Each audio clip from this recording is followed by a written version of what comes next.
नमस्कार सभी साथियों को। आज की इस वीडियो में हम बात करेंगे नीति आयोग के बारे में।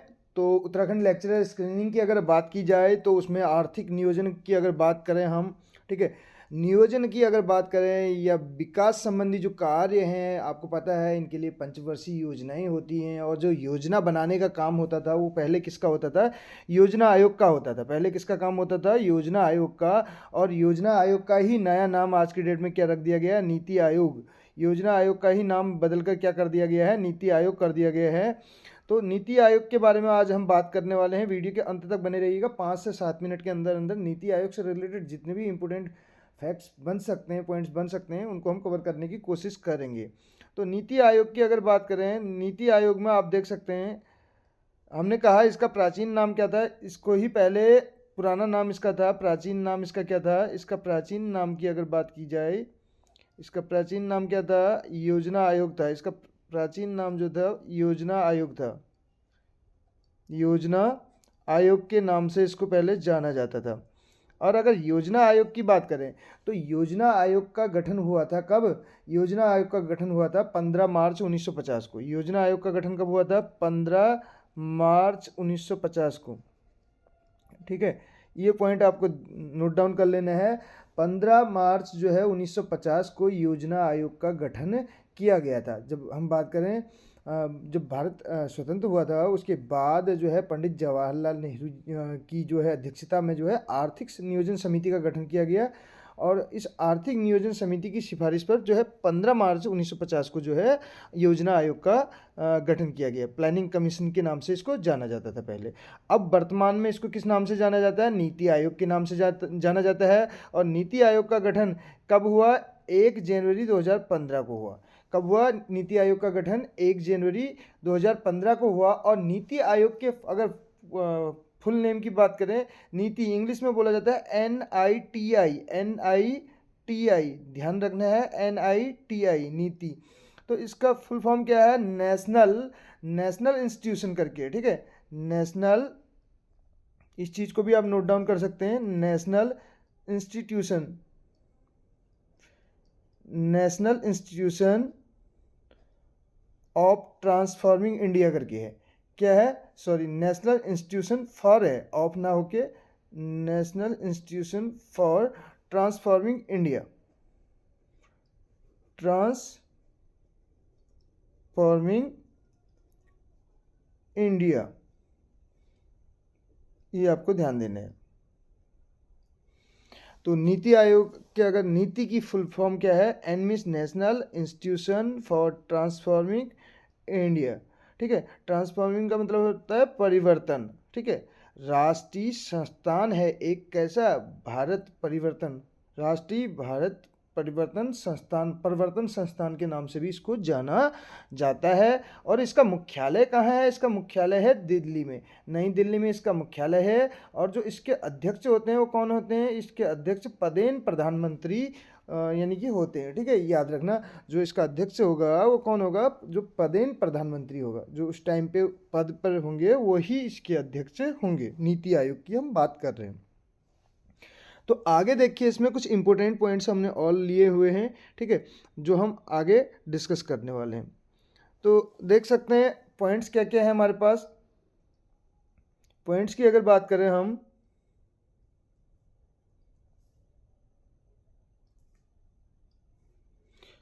तो पॉइंट में हमारे पास गठन 1 जनवरी 2015 को हुआ, मुख्यालय इसका नई दिल्ली हो गया, अध्यक्ष इसके जो है पदेन प्रधानमंत्री, ठीक है। जब अगर 2015 में बात करें उस टाइम पे इसके अध्यक्ष कौन थे? प्रधानमंत्री जो है श्री नरेंद्र दामोदर दास मोदी जी ही जो है इसके अध्यक्ष थे, ठीक है, पदेन प्रधानमंत्री उस टाइम पे थे। और अगर उपाध्यक्ष की बात करें, श्री अरविंद पनगड़िया थे। इसके प्रथम उपाध्यक्ष कौन थे ये पूछा जाएगा तो अरविंद पनगड़िया जी थे, ये भी आपको ध्यान रखना है। और इसका पूरा नाम राष्ट्रीय भारत परिवर्तन संस्था करके है, यानी कि संस्थान भी आप बोल सकते हैं। हमने इंग्लिश में बात की national institution for transforming India. अगले कुछ पॉइंट्स की ओर बढ़ते हैं। इसका प्राचीन नाम हम ऑलरेडी डिस्कस कर चुके हैं। इसको पहले योजना आयोग के नाम से जाना जाता था, और योजना आयोग की स्थापना यानी कि गठन कब हुआ हमने बताया था। योजना आयोग का जो है जो गठन हुआ था वो 15 मार्च 1950 को हुआ था। और उस टाइम पे योजना आयोग का जब गठन हुआ था उस टाइम उसके अध्यक्ष कौन थे, तो उस टाइम पे जो प्रधानमंत्री थे, यानी कि योजना आयोग के अध्यक्ष भी कौन होते थे, जो पदेन प्रधानमंत्री होते थे उस टाइम पे, वही उसके अध्यक्ष रहते थे। तो 1950 की अगर बात करें उस टाइम पे पंडित जवाहरलाल नेहरू जी थे इसके जो है अध्यक्ष। और इसके वर्तमान यानी कि 2025 में बात करें उपाध्यक्ष कौन है, डॉक्टर सुमन के बेरी हैं। ये भी आप नोट डाउन कर सकते हैं। इसके अलावा जो अभी सीईओ हैं इसके, चीफ एग्जीक्यूटिव ऑफिसर करके सीईओ, ठीक है। सीईओ का मतलब क्या है, मुख्य कार्यकारी अधिकारी। मुख्य कार्यकारी अधिकारी कौन है इसके, वीवीआर सुब्रमण्यम है। सीईओ कौन है अभी इसके, वीवीआर करके, ठीक है, वीवीआर, इसको आपको नोट डाउन कर लेना है, वीवीआर सुब्रमण्यम करके हैं, सुब्रमण्यम, ठीक है। ये आपको नोट डाउन कर लेना है, इसके जो अभी सीईओ हैं, चीफ एग्जीक्यूटिव ऑफिसर करके, ठीक है। तो आगे देखिए इसमें कुछ और इम्पोर्टेंट पॉइंट्स हैं जो कि हम यहाँ पे डिस्कस करने वाले हैं। इसमें देखिए नेक्स्ट क्या है, नीति आयोग के कितने स्तंभ होते हैं। अगर पूछा जाता है नीति आयोग के स्तंभों की संख्या, तो इसके 7 स्तंभ हैं, जिसमें सक्रियता है, ठीक है, जनहितैषी, भागीदारी, सशक्तिकरण, सभी का समावेश, सभी को लेके चलना है, कहने का मतलब है समानता और पारदर्शिता। ये इसके 7 स्तंभ हैं किसके, नीति आयोग के। ये भी आपको नोट डाउन कर लेना है। नेक्स्ट अगर उसकी बात करें, अगला पॉइंट हमारे पास क्या है, 12वीं पंचवर्षीय योजना, यानी कि 2012 से 17 के बाद जो है पंचवर्षीय योजनाओं को बंद कर दिया गया।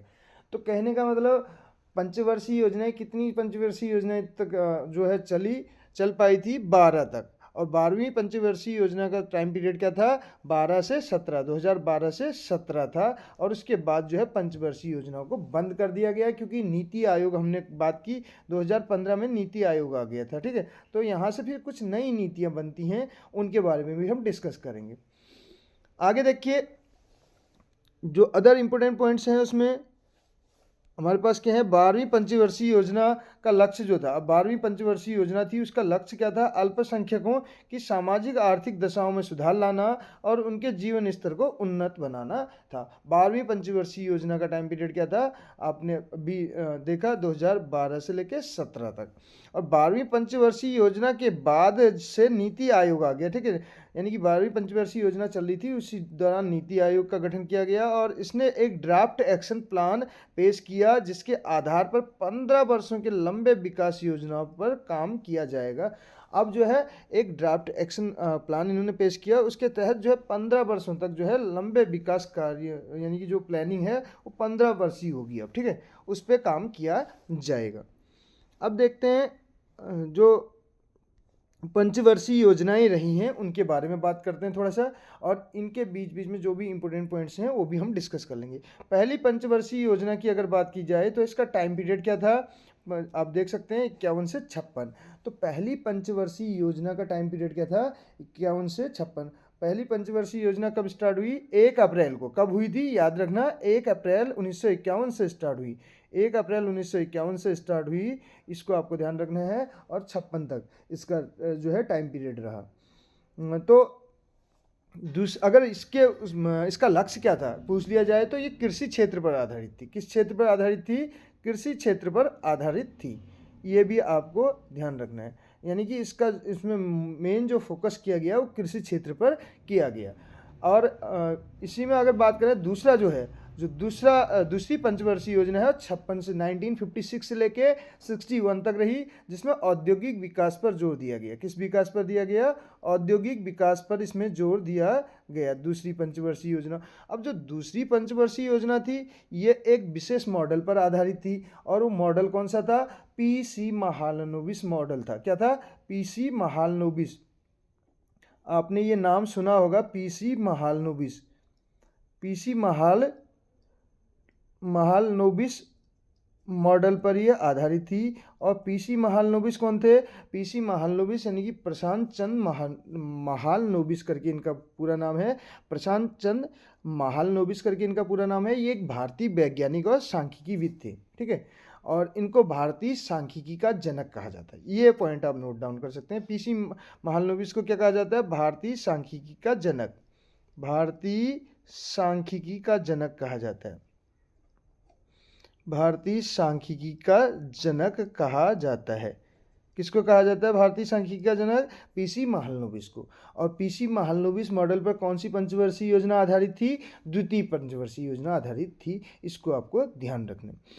थर्ड अगर बात करें, तृतीय पंचवर्षीय योजना 1961 से 66 के बीच चली, 1961 से लेकर 66 के बीच। और इसमें अर्थव्यवस्था को गति देना इसका मुख्य उद्देश्य रहा।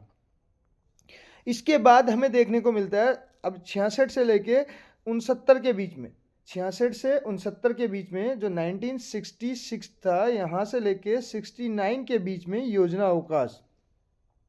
तो ये भी क्वेश्चन बन जाता है, योजना अवकाश पहला कब देखने को मिलता है? 66 से लेके 69 के बीच में। उसके बाद फिर हमारी चौथी पंचवर्षीय योजना स्टार्ट होती है, जिसका टाइम पीरियड क्या था?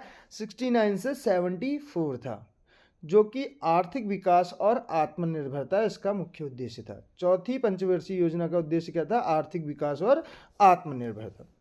जो क्वेश्चन बनता है अधिकतर, जो हम बात कर रहे थे अभी, वो या तो दूसरे पीसी महालनोबिस वाले से बनता है, या फिर आप देखेंगे कि नेक्स्ट जो हमारा है पांचवी पंचवर्षीय योजना, इस पे आधारित क्वेश्चन बनता है अधिकतर जो पूछा गया है 74 से लेके 78 के बीच में। और ये जो पांचवी पंचवर्षीय योजना थी, ये किस मॉडल पर आधारित थी? हेरोड डोमर मॉडल पर आधारित थी, हेरोड डोमर मॉडल पर आधारित थी ये, ठीक है। यहाँ से बनता है क्वेश्चन, हेरोड डोमर मॉडल पर आधारित कौन सी पंचवर्षीय योजना थी? तो पांचवी पंचवर्षीय योजना थी, हेरोड डोमर मॉडल पर आधारित। और इस जो है इस पंचवर्षीय योजना का लक्ष्य क्या था? गरीबी उन्मूलन। क्या था? गरीबी उन्मूलन जो है इसका जो है मुख्य लक्ष्य था। इसके बाद अगर पांचवी पंचवर्षीय योजना के बाद से हम बात करें, तो हमें यहाँ पे कुछ और चीज़ें भी देखने को मिलती हैं। पांचवी पंचवर्षीय योजना के बाद जो है एक रोलिंग प्लान आया। क्या आया? Rolling plan. रोलिंग प्लान देखने को हमें मिलता है, ठीक है।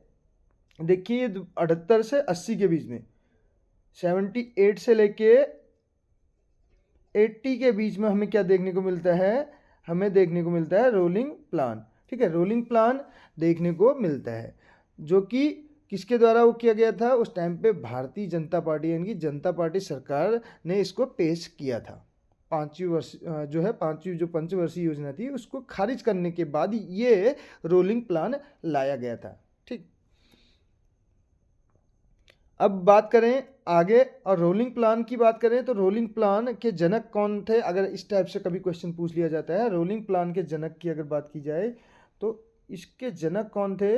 इसके जनक थे गुन्नार मेडल करके, ठीक है, गुन्नार मेडल करके। अब ये नाम नोट डाउन कर सकते हैं, गुन्नार मेडल करके हैं, ठीक है, रोलिंग प्लान मॉडल के जनक।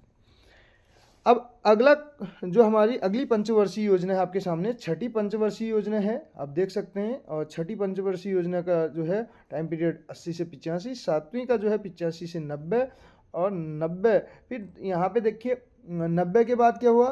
फिर यहाँ पे वार्षिक योजनाएं चली। यहाँ पे क्या चली? वार्षिक योजनाएं चली। कब? 90 से 92 के बीच में। 90 से 92 के बीच में जो है, 90 से 92 के बीच में यहाँ पे वार्षिक योजनाएं चली। कैसी योजनाएं चली? यहाँ पे वार्षिक, एनुअल कहने का मतलब, वार्षिक योजनाएं यहाँ पे हमें देखने को मिलती हैं, वार्षिक योजनाएं, ठीक। आगे 92 से फिर आप देख सकते हैं आठवीं पंचवर्षीय योजना है 97 तक, 97 तक। फिर अगली जो है 97 से 2002 तक, फिर 2002 से 7 तक 10वीं पंचवर्षीय योजना। और 11वीं पंचवर्षीय योजना का टाइम पीरियड क्या है? 11th जो पंचवर्षीय योजना थी वो कब से कब तक थी? 7 से लेके 12 तक। और जो 12वीं थी आपको पता है वो कब से कब तक है? 2012 से लेके 17 तक। और इसी दौरान अगर बात करें 2015 में ही जो है हमारा नीति आयोग आया, और उसके बाद से हमने अभी बात किया ड्राफ्ट एक्शन प्लान करके जो, और इसके तहत 15 वर्षों के लिए लंबे विकास योजनाओं पर काम किया जाएगा, ऐसा इन्होंने वहाँ पे एक नई प्लानिंग स्टार्ट की उसके तहत। तो ये थी पंचवर्षीय योजनाएं, ठीक, ये नीचे हमें दिया हुआ है। और इसके साथ साथ अगर बात करें, हम बात कर रहे थे जैसे पीसी महालनोबिस की, तो उनको भारतीय सांख्यिकी का जनक तो कहा जाता है, और इन्होंने ही सीएसओ की भी जो है इसकी स्थापना की। सीएसओ मीन्स केंद्रीय सांख्यिकी संगठन, ठीक। तो ये थे कुछ मेन पॉइंट्स जो हमने यहाँ पे डिस्कस किए। कैसी लगी आपको वीडियो ज़रूर बताइएगा। वीडियो पसंद आई हो तो एक लाइक और एक शेयर ज़रूर कीजिएगा। मिलते हैं अगली वीडियो में। Thank you so much.